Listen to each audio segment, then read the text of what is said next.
I'm at Yuba Lake, the state park, and the poem is Songbird in the Storm.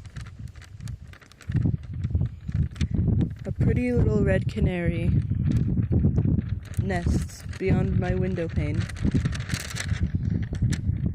No matter how my heart sinks, her beauty raises my hopes again.